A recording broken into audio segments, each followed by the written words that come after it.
Yes, be ready. Start.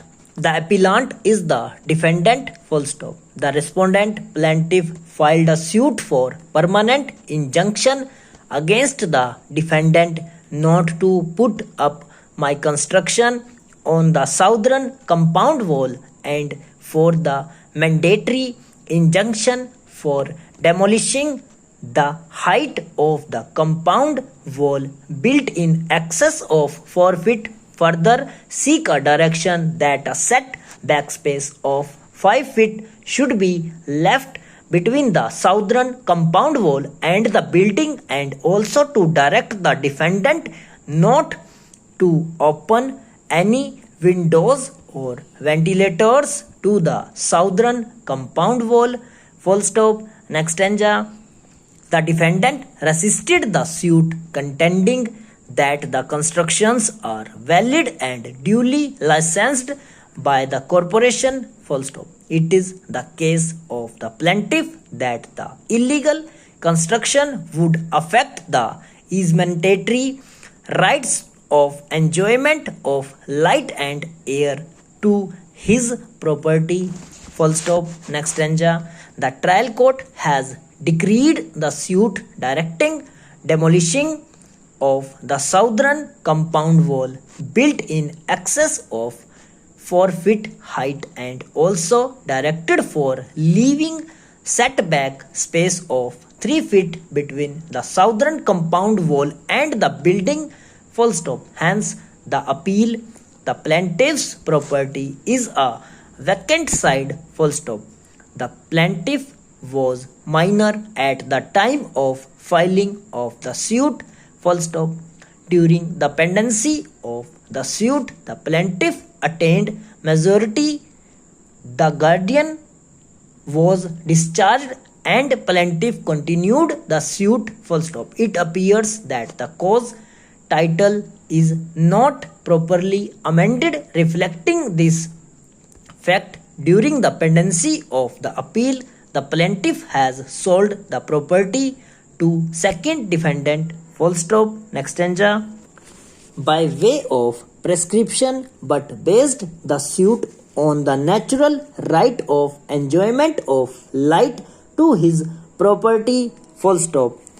In Messer Rajtha Enterprises versus S.K. Sharma, AIR 1989, SC 860, it is held that mere fact there is infraction of building by laws or constructions made in deviation of the sanctioned plan is not by itself a ground for directing demolishing unless the said deviation affects the public safety and public interest. Full stop.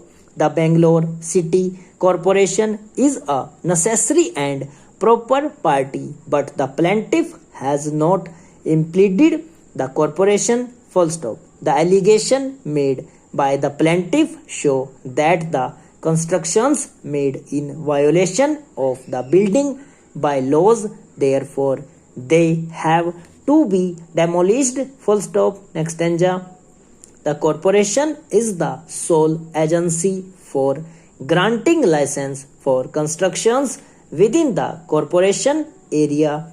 Full stop. If there is any deviation in the constructions from the sanctioned plan, the corporation is entitled to condone and compound the lapses under the building by laws. Full stop. Therefore, it is for the corporation to determine whether there is violation of the building by laws and deviation from the sanctioned plan. Full stop. Further, the corporation has to decide whether the deviations could be condoned with composition in accordance with the building regulations. Full stop. The aggrieved party can also report to the corporation about the violation of the building by laws. If the corporation does not respond legally, the party can invoke jurisdiction of civil court for appropriate reliefs against the violation and the corporation as well. Full stop. In such suit, the corporation is the necessary and a proper party, full stop. Without an opportunity, the corporation in the matter and without considering the stand of the corporation, it is not proper for the civil court to adjudicate the matter, full stop. Next stanza. In that view, the relief granted in the judgment and decree of the trial court is bad in law and the same is set aside, full stop. Accordingly, the appeal is allowed with costs and the suit is dismissed, full stop. Over.